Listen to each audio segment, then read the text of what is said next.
Learning English the proper way is not easy thing, it's a hard one. I really believe in this because I realize that most of us English students who try to learn English the proper way, we spend a lot of time trying to become really fluent in the English language. But after a time, we realize that we never reach the fluency that we really wanted. And that is the time when we feel frustrated, disappointments, and the most of us quick up the process because we feel that we are not improving. When you are doing something for a long time and you feel that you're not improving, I think that is very likely that we quit. And that is what happened with the most of the studying who are starting in this journey. English is a journey. As a journey, we have up and downs, and I think that's part of the process is learning how to deal with this process. And that's the moment that we feel anxiety, frustration, disappointments because we feel that we're not advances in our in our journey. We feel frustrated, we feel disappointments. That is why, or that is the reason why I always try to find a purpose whatever that I'm doing. Is I'm studying English, I try to find a purpose. What is the purpose to learn English for me?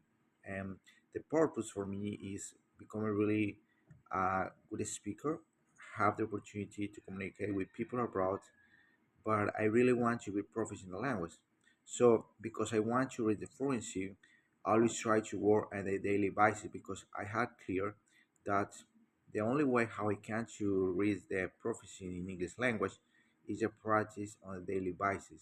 You know, I can't to spend a day or 2 days without the practice in English because I know that them is going to be hard to reach the level that I have.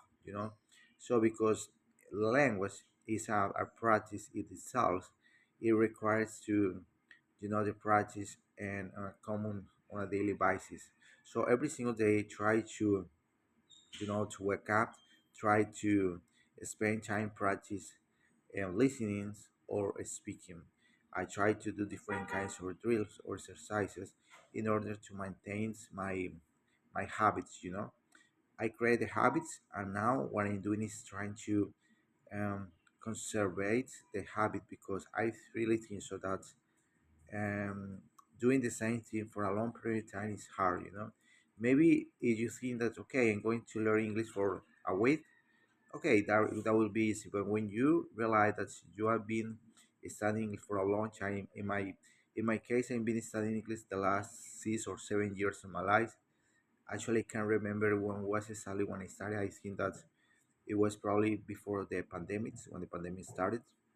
So probably in 2019, something like that, you know. But the good thing is that I've been studying English for almost all this year. I think so that's probably 2 or 3 days has been the days that I've been spending with the practice the language. And I know that it could sound like a fate or something like that, but it's true. I feel different kinds of disappointments because in certain points I feel frustrated because when I face a different challenge in my English journey, like interview or something like that, I feel disappointment because in that moment or in that occasion, I was not able to, you know, to be ready for the moment. I remember in an interview that my interviewer asked me something and I couldn't understand. So I failed that interview. I was not able to pass it, and I feel a kind of frustration because I knew that, I had been spent a long time studying, facing different kinds of situation because in my personal life and studying English is not the only thing that I need to do.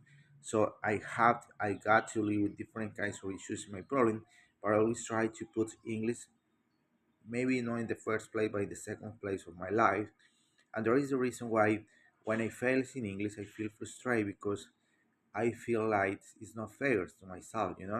When you spend a long time working on something or doing something or studying something, you really hope to see results.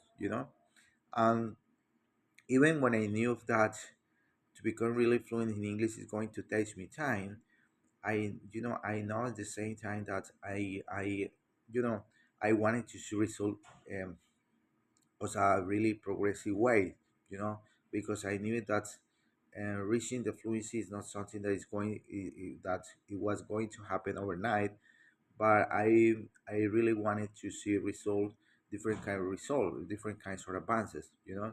So when I had this challenge and I realized that I couldn't, you know, that made me feel frustrated about it, you know. So I think that that kinds of feelings, uh, I think that I'm not the only one who has been troubled about it, you know. So as soon as you feel frustrated because of your English current level, you feel that despite it that you put a lot of energy studying and you try to avoid scrolling, you try to avoid focusing on other things, and you are working so hard in English, but you can't see the result. Let me tell you that you are not the only one, you know.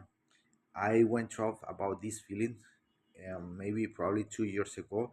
I feel really frustrated because I feel that, you know, my English, despite that I'm being a lot of effort trying to get the best version of myself, I felt that, you know, I fail a failure, you know. But then I understood I could consider that failure as a stepping stone to a future ground, future success. I used it to bounce back and to get ahead, and actually I did, you know. So nowadays I am able to communicate with people around the world.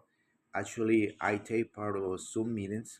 In this meeting, I had the opportunity to, you know, to meet with others, English students who are trying to do the same things as me, you know. But what I try to do different is that, you know, while as these members of this platform, this community try to show up every single day, you know, I noticed that some of them, despite that they show in this meeting every single day, you know, they are not improving their quality, or yeah, the quality of their speaking. That is why I always try to understand that. How is possible is a person show up on a daily basis and meeting like that? How is possible that that person doesn't improve? I think that we have different kinds of limitation in our mind. That limitation does let us to, you know, to appear with new ideas or to try to make best effort in order to reach or in order to improve our current situation. So I really think so that students, you know, they want to improve it, their English level, but it's like they feel comfortable the way how they speaking, and they not that the most of other students understand what they say. So that maybe that's the cause because they don't try to improve. Okay, because we feel comfortable, or maybe is that their goal is not to reach the English performance, the English professional level that other wanted. You know, in my case, I really want to reach the levels, but no, it's at a maybe intermediate levels, it's an advanced levels. You know, and I really want to sound like native speakers of English. So I really think so that was the reason why I always try to, you know, to learn, try to incorporate new words in my vocabulary. I try to pronounce words as a different way. I really think so that if I work on a daily basis on this, and one, you know, in the future, I'm going to find a way to read the fluency, you know. So I feel so happy working on this. I feel really great because, you know, at the end of the day, I always feel proud of myself, you know, when I um, I do the exercise that I have to do during the day. I feel really proud of my, you know, of the satisfaction because I had the satisfaction that I did during the day, you know. So I always try to set goals. I try to work in this goal, and then the day when I get it, I feel so proud of myself, you know. So basically, I think that reaching the fluency is not something that's going to happen overnight, but it's something that we can to do on a daily basis. And that is the message that I want to get you today. And I really hope that you can to result of the best possible way. You want to learn more about my process, about how I can to help you, with your own progress. If you are a parent, if you are interested, your children became really fluent speaker in a second language. And for you, actually, I wrote a book about this that is called Raising Fluent Speakers.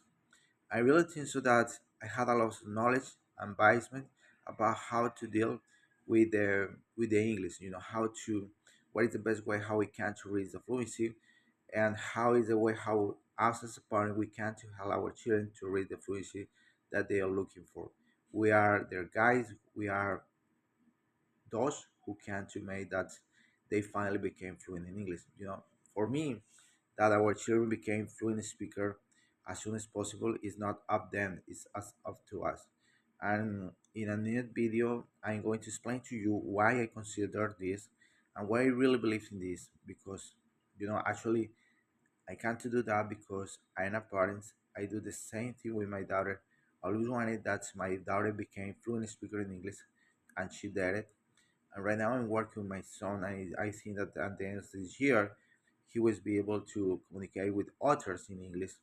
And that is because, I always have the belief that whatever that you dreams, whatever what you think is possible, you know. So guys, thanks so much to listen to me. Yeah, I really hope that you can to test me on, you know, give me a message or something like that. Bye.